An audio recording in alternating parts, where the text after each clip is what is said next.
this most beautiful day of the whole year. I think we can all agree. And it seems like Krishna is smiling on this day. It's the pratipat of the Adhik Mas, the extra month. And so I wanted to speak a little bit about that, and then we can get into studying the Gita a little bit. I wanted to talk about the excuses sometimes our mind makes, and how Krishna expertly deconstructs all of those through his wonderful teachings in the Srimad Bhagavad Gita. So, of course, it's the Purushottama month, very auspicious day to start things. So I'm so grateful to Chandrasekhar Maharaj, Adarshi Prabhu, and all of you for being here, giving me the opportunity to speak. It's a great blessing and boon for me that I can, otherwise I'm not so good at studying, but then when I'm forced to give a class, it's like when you have an exam, then you try to study. So when you have to give a class, then I try to study and read more. So it's actually all of your mercy on me. So I'm very grateful. For Purushottama month, the reason why we have an extra month, if you track the moon, we have a lunar calendar and we have a solar calendar. So if you track the moon from one revolution of the earth to the next, it takes around 29 days. And then you have 12 of those months, it's around 354 days. And we all know the sun, to go all the way around the earth, it takes 365 days. So each year, the lunar and solar calendars get separated by 10 or 11 days. And so if that kept happening, then all of a sudden our summer festivals would be happening in winter after some time. And so to stop that from happening, every around 2 or 3 years, we have this extra month to bridge the gap. And so that's called the Purushottama-Mas. And according to the scriptures, according to Padma Purana, it's even more auspicious than Kartik. We all try to do some vrata, we all try to do some seva, extra japa, extra something during Kartik. Because we're motivated, we get extra benefit. It says in the scriptures 100 times. So you chant 1 round, it's like you chanted 100 rounds. Or you chant 16 rounds, it's like you chanted your 16 rounds for 100 other days, not in Kartik. But during Purushottama month, it's 1,000 times the benefit. And even more so, the benefit that we get because we're under the shelter of Prabhupada, and through Prabhupada's heart, he's revealed to us the lotus feet of Gaur-Nitai. He's revealed to us the Vrindavan Dham. And so even here, this is like a embassy of Vrindavan. So just like if you go to the embassy, you could go here to the Indian consulate or the Indian embassy, you could go to the Trinidad embassy, you could go to the Chinese embassy, and that's considered the same as Chinese soil, the same as Indian soil. We're here in this place, this is considered non-different from the Dham. And so in the Dham, we also get 1,000 times the benefit. So during this Purushottama month, anytime we spend in the temple, it's 1,000,000 times the benefit. So it's very nice. So I feel very wonderful. I know we can obviously see Krishna smiling at us on this day, starting this very auspicious month. And of course, Rath Yatra was today. The Purushottam, the most wonderful person, is coming out, Jagannath. And he's also coming out at the end. At the end is the New York 50th anniversary of Rath Yatra. I'm sure we'll see you all there. That's at the end of the Purushottama month. So it's very amazing, actually. I don't know if it's ever happened like this, but I feel very, very blessed. And so we should, just like if you go to a store regularly and then suddenly they have a sale, you get benefited. Because if we're practicing devotional service and we come upon Kartik month, we're already practicing our devotional service, so we just get the benefit anyways. But it's also sometimes when the extra good deal comes by, you might want to actually buy more. So it gives us a stimulation to do a little bit more. So I hope we all do something a little more, make our life a little more simple. And that's the next point I wanted to talk about, is that actually spiritual life is very, very simple. One of my Shiksha gurus, Yugal Kishore Prabhu, he's like the GBC secretary for this area. He always says, spiritual life is simple, but it's not easy. It's simple. Krishna says, Man mana bhava mad bhakto mam yagi mam namaskuru. Mamevajasi yuktvaivam atmanam matparayanam. That you'll come to me if you just develop love for me, become my devotee, engage your mind thinking of me, pay obeisances to me. We all just paid obeisances to Tulsi, we paid obeisances to Gauranga-Natabara, we paid obeisances to the devotees, we paid obeisances to Prabhupada. Just by paying obeisances to Krishna and things related about Krishna, then we come to Krishna. It's very simple. Just by trying to engage our mind and always thinking about Krishna, just by becoming his devotee, then we come to Krishna. So that's very basic in how to understand it. It only takes a few lines, few sentences to explain the basic reality of it. But it's difficult because, like Krishna says, our mind needs to be controlled. If we don't control our mind, then our mind is our worst enemy. So we shouldn't fear. You know, even though Hiranyakashipu, his son told him, Hiranyakashipu conquered sleep, he conquered hunger, he conquered tiredness, he conquered the demigods, he did such difficult tapasya.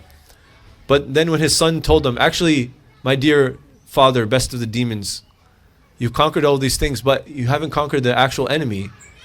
The actual enemy is the mind, the uncontrolled mind.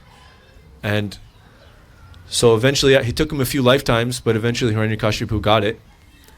And in this regard, there's a story that I want to tell, which you may have all heard. It's a common story, but it helps us understand the power of a controlled mind. So once a bird was on the beach and laid her eggs, but then the high tide came in, the wave came in and swept the eggs back into the ocean. And then when the bird returned from gathering things for her nest, she was so shocked and immediately started chastising the ocean. Please give me back my eggs. Please give me back my eggs. Please give me back my eggs. But did the ocean give back the eggs? No. The ocean didn't even hear what she had to say. It's just a little bird compared to the ocean. What can the bird do? And so she said, okay, I'm going to empty you out drop by drop, beak by beak, until you're completely dry, and then I'm going to get my eggs. You see. Of course, the ocean didn't even react. And with such determination, just like when Dhruva said, okay, Mom, I'm sick and tired of my stepmom bullying me. I want to have a kingdom greater than my father, greater than my grandfather, and I'll do whatever it takes. And so she sent him to the forest. And just like Narad Muni came to Dhruva to test him. You're just a little kid, Dhruva, 5 years old. Go back and play with your friends, and then later you come back here and I'll explain to you how to do tapasya. And he said no. So similarly, Narad Muni comes to the bird. You're just a little bird. What do you think you're doing? You'll go your whole life, every single day, every single second, taking drops of water from the ocean, and it'll be like nothing has happened to the ocean. And the bird said, I don't care.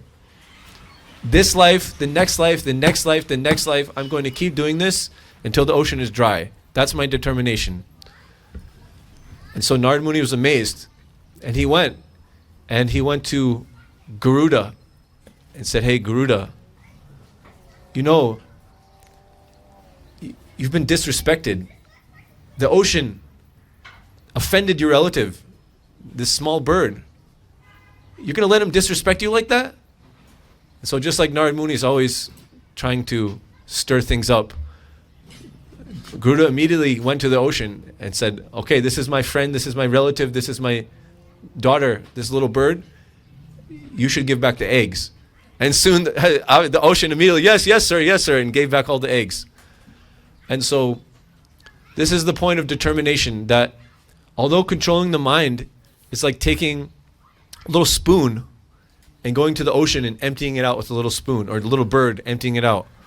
If we have the right determination to do it, the Lord will definitely send His mercy, and eventually we will actually be able to control our mind. And with the power of a controlled mind, we can attain the most wonderful things that otherwise no one can imagine. But when the mind isn't controlled, it has many tricks. The monkey mind, they sometimes call it.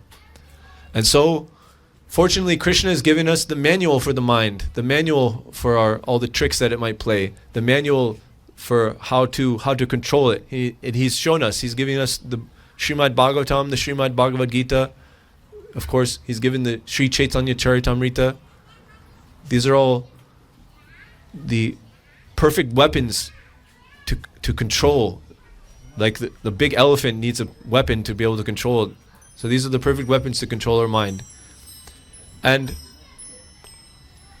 we can consider so many different ways that the mind hurts us, but one way I wanted to speak about today is excuses. The mind gives so many excuses. When we have an excuse, we can just forego whatever, and it's called copping out. So we don't want to cop out. We want to own up to our destiny, to our duty. And so if there's anything that you come away from tonight, then please remember this, what I'm about to say. If you're good at making excuses, then you won't be good at anything else. If you're good at making excuses, then you'll never be good at anything else. So when we're trying to follow the instructions of Guru, follow the desires of Krishna and the Parampara, and introduce people to this knowledge, like Prabhupada said, when we approach some gentleman and request him to become a reader of Back to Godhead magazine, sometimes we were replied with the words, "No time." And so actually Prabhupada is such an amazing acharya, because a great leader will actually never ask his subordinates to do something he's not willing also to do. So Prabhupada has already gone and trying to distribute books. And of course, anyone that distributes books, if you try it, someone's going to tell you, "No, I don't have any time for that." And they're going to run right on by. And so this is one of the first excuses that we may give ourselves.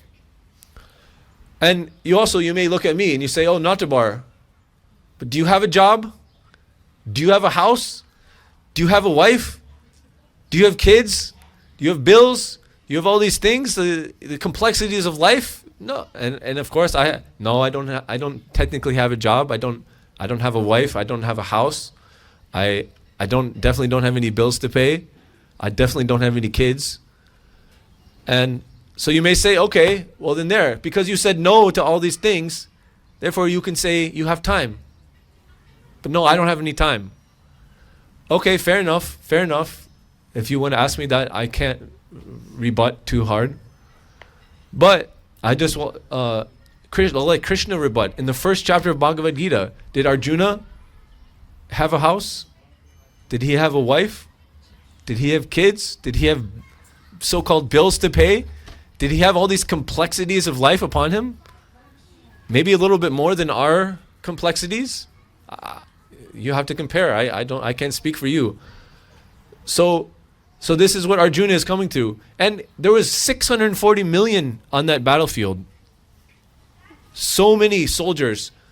All hell was about to break loose on the biggest battle that was brewing for decades. It was all about to go down right then. Everyone was assembled, ready to clash. And among every soldier on the battlefield, Arjuna was the most important. But what did he say? "Oh Krishna, infallible one, Achyuta, please take my chariot to the middle of both the armies. I want to look at everyone that's arrayed for battle and who I must fight in this. I want to take some time to think." So Arjuna, even in the most urgent situation, he prioritized asking the most important question. That question is why? Why are we here? What is the purpose? And in his thinking, taking that time to think, that's when the Bhagavad Gita was spoken. So in this material world, no matter what is happening, if there's something important, there's no question of saying no time. You have to make the time. You have to attend to it. If you all want to go on a long journey to New Vrindavan, but you don't take the time to put gas in the car. I don't have time. No time. No. Or if you maybe have your sons and daughters in school, And they're taking a class, but they never they said, I don't have time to go to the class, I don't have time to study. But then they go in for the final exam. No. Or if you're baking a pizza, or maybe a better example, you're frying a puri, but you never take the time to heat the oil. No, it's not. There's no excuse saying there's no time. Some things you just have to, it's so essential that if you fail to do them, it's just not an option. So similarly, spiritual life is one of those things that's so essential. Understanding who we are, understanding what's our purpose. It's so important. And so Krishna deconstructs this. In the first chapter, that's the first thing that he deconstructs practically. And so usually, that's the excuse of no time. So I mean, you all are very wonderful. You've made the time to come here. But maybe you know someone that when you asked, oh, can you come to this festival? Can you come to our program? Can you come to our Sunday feast? It's very wonderful. Oh, no time.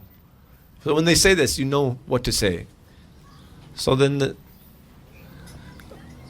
the second excuse, there's many excuses we could come up with, but the one excuse people always say, I already know. You stop them here, you have Bhagavad Gita, you want to take Bhagavad Gita, you want to help the Sankirtan mission? No, I already know this. I grew up with Bhagavad Gita. I've known the Gita for generations. I grew up with this, going to the temple. I know about Krishna. And so, this is a good excuse. What can I say? Actually, when I used to distribute books a lot, does everyone here know Mahotsaha?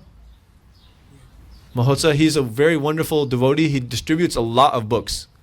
He can distribute 1,000 books in one day by himself. He's like miraculous. I first met him and I tried to distribute him a book. And you know what he said? He said, I already know this. This was 15 years ago. And every time someone said that to me, I was thinking, what do you mean you already know this?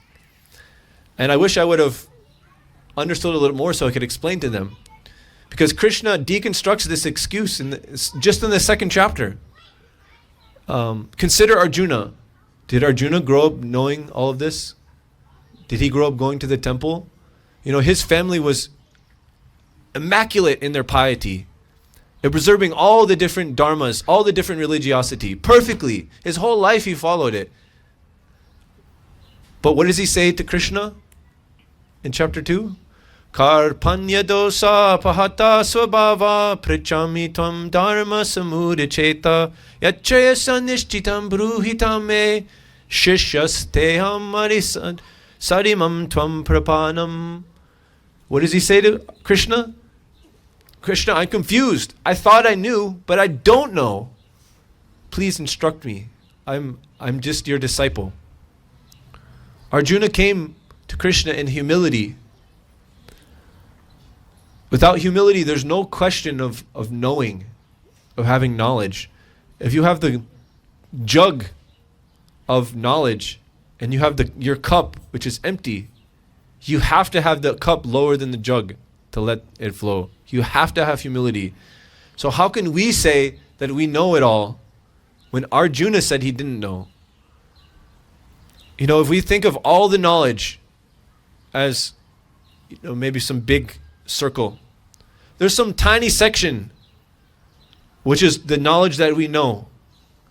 Then there's a bigger section, the knowledge that we know that we don't know. But actually, by far, the biggest section of that circle of all knowledge is the knowledge that we don't know that we don't know. So there's so many things in this world that we don't know.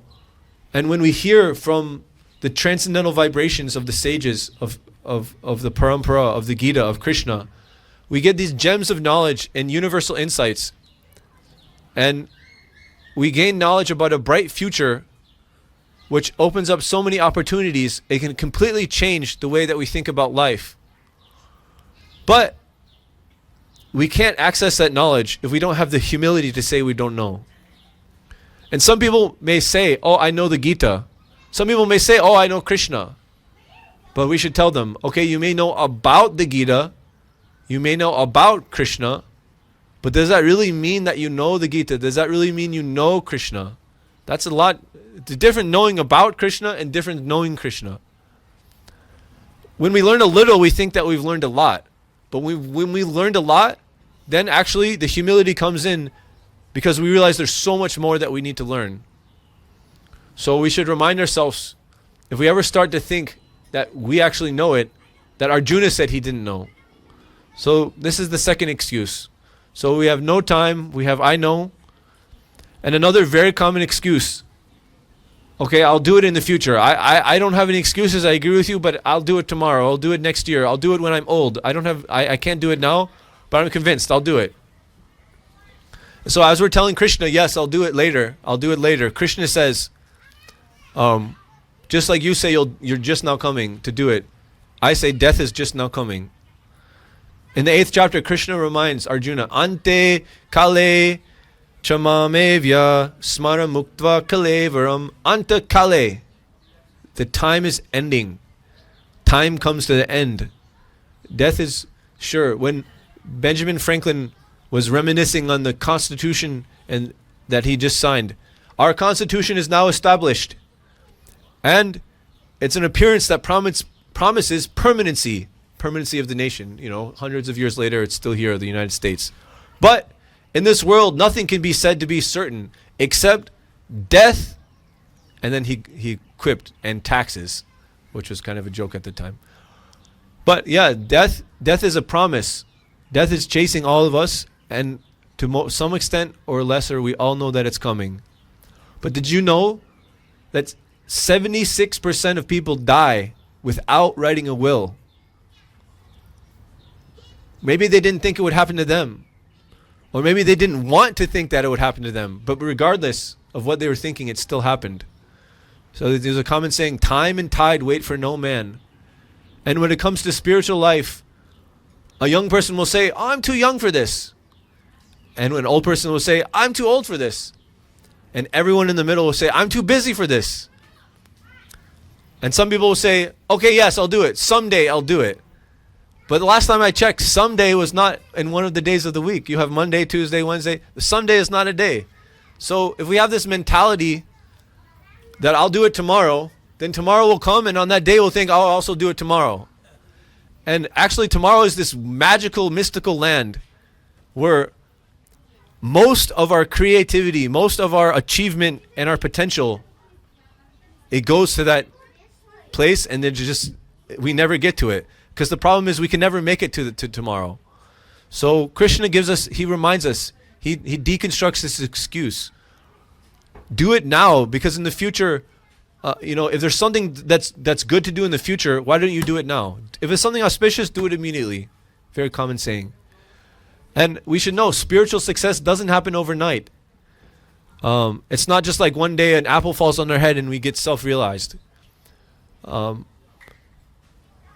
Krishna explains, Ya prayati samadbhavyam yati nastyatra samshaya, that whatever we're thinking about at the time of death, that's what we attain. And whatever we're thinking about at the time of death, that we attained from whatever we were doing every single day of our life. So actually, every single day of our life is an opportunity to pursue, to engage our spiritual technology, to use our spiritual practices. And every day that we do that, we get that day's realization. We get that day's mercy. Especially like today, we get 1,000 times of that mercy. So this is very, very good day to start. So don't miss out. Start today and continue tomorrow. And continue every single day for the rest of our lives. Because at the end of our lives, then we'll actually get the real thing. So take Krishna's warning. Face the reality of the situation. It doesn't matter if you're the king or the queen or the pawn, or whatever you are, but at the end of the day, all the chess pieces go back into the box.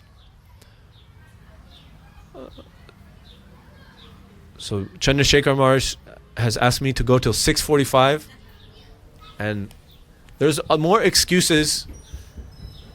Some I've thought about, some we could think about more, but those were 3 excuses that I thought I would like to share with you all, that Krishna and Arjuna in the Bhagavad Gita, they show us how that's just an excuse, and that our mind should be more determined. That we shouldn't make the excuse of having no time, but we should make the time. And that we shouldn't have the excuse saying that I already know. We should be humble. And we shouldn't have the excuse that, oh, I'll do it later. I'll do it when I get old. I'll do it tomorrow. I'll do it someday. So we should start right now. And of course, right now is Purushottama month, the perfect day to start. It's actually, when there's a sale, it's good to bring a lot of customers. We're thinking of how to bring so many customers to our different restaurants. And so we're thinking, okay, we give them a deal. You give them a special deal and more people come. So today is that special deal Krishna's giving. 99.99% off. So thank you very much. I want to hear some of your realizations or some point you liked about the class or some criticism. I also need to be humbled, and many of you are my seniors many times over. So thank you for having me here and giving me the impetus to try to study a little bit and try to speak a little bit. Hare Krishna. So if anyone has questions, please come to this mic and ask the question. That way the question will be recorded as well for YouTube. I have a question. So you were talking about excuses, you were talking about procrastination. So maybe you could say a little bit about the fact that sometimes if we just start with a little step forward and then we increase that step forward a little bit, we can build our way into great surrender. Could you say something about that? Yes, Maharaj. That's a really wonderful point, that spiritual life, like I said, doesn't happen overnight. And we want to walk in the world of faith with a body built of our faith, completely solidified and wonderful. But that doesn't get built up overnight. Just like someone with a good credit score doesn't get built up overnight. But it starts with the first bill being passed. Now I'm trying to chant 16 rounds every day, but it didn't start like that. I'm sure you all have maybe a story, our histories of how we started to get into devotional practice. And actually, we're supposed to have our mind thinking about Krishna every second of the day. But it started with us just hearing about Krishna for 1 second.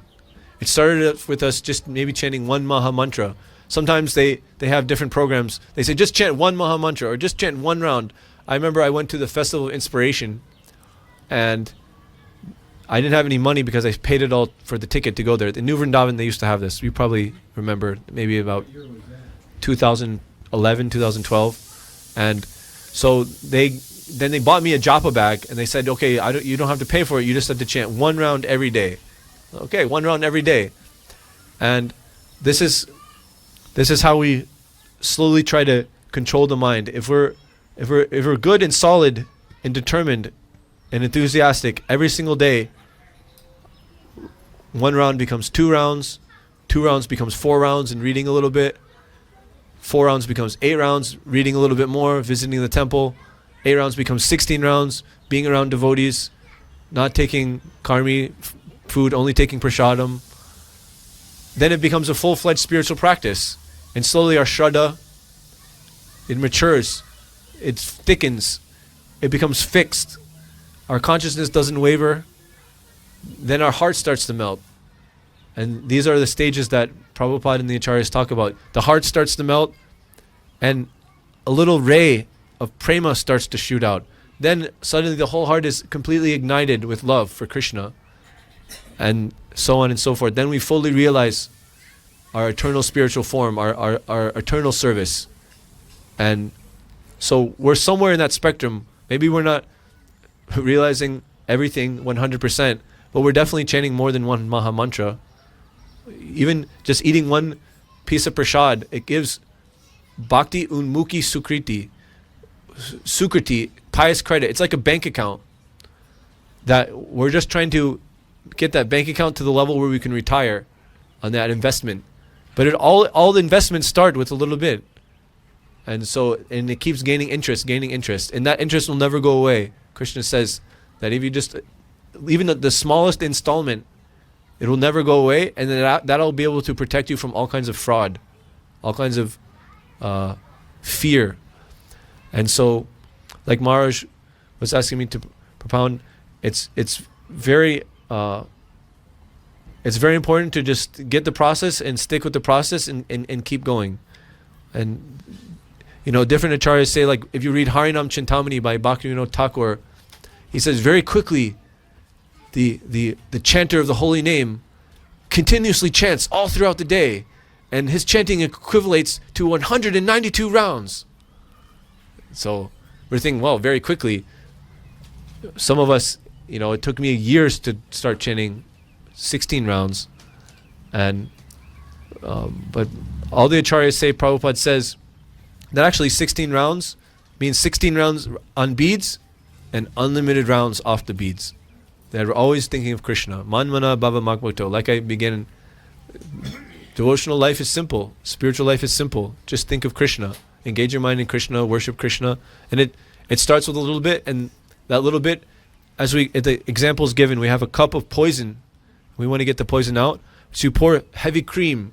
The cream will push the poison out. And as you pour a little bit, poison a little bit comes out. And you see a little white at the bottom. You pour a little bit more, then you see the half thing is white. Then you keep pouring, then 2/3, then so forth, 90%, 95%, 99%, until all the anarthas are out. All the poison is out, and there's just Krishna left inside there. Is that okay, Maharaj? Do you have anything to add to that? Actually, I do, unless someone else has a question. Anybody want to step forward? Can anyone say something that they liked about the class? Yeah, please come up here.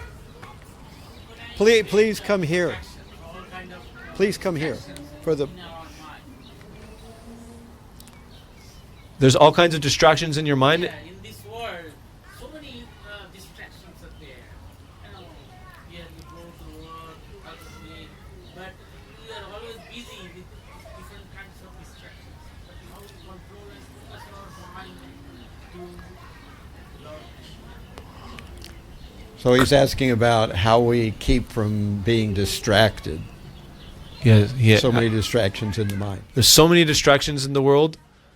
We have to go to work. We have so many things we have to do, so many complexities of life. So how do we keep it focused on Krishna? So, like I said, Bhagavad Gita is the manual Krishna gives. Different, they say different strokes for different folks. It's called a yoga ladder.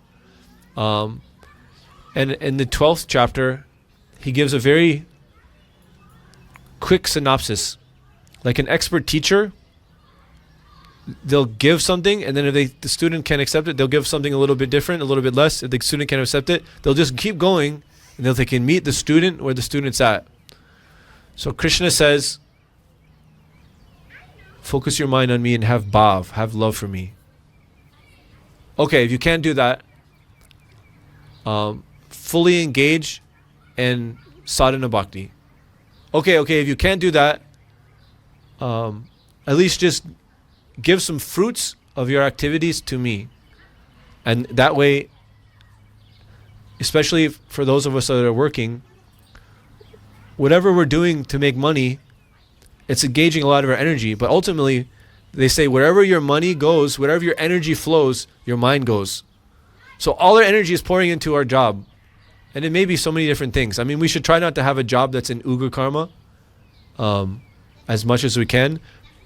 But whatever our energy goes, our mind flows. So yes, it's a distraction doing the work. But if some of the fruits of that labor are offered to Krishna, then suddenly, when am I doing this? I'm doing this to help support my family so I can have a standard life, so I can be mentally fixed, so that I can have some energy to worship Krishna.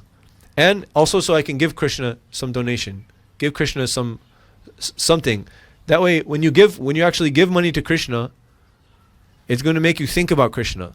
Wherever your money goes, your energy is going to go, and you're going to think, okay, you give it to the temple. Oh, okay, I give something. Make a nice program. Make a nice Sunday feast. I want to sponsor a nice Sunday feast. Make a nice Rath Yatra. Make a nice preaching program. Make a nice, distribute more Bhagavad Gitas, or you make some improvements on the building. And then you come back to the temple. Oh, I gave this money. How was the program? Was it good? Did you distribute? And then you start thinking about how that money was spent.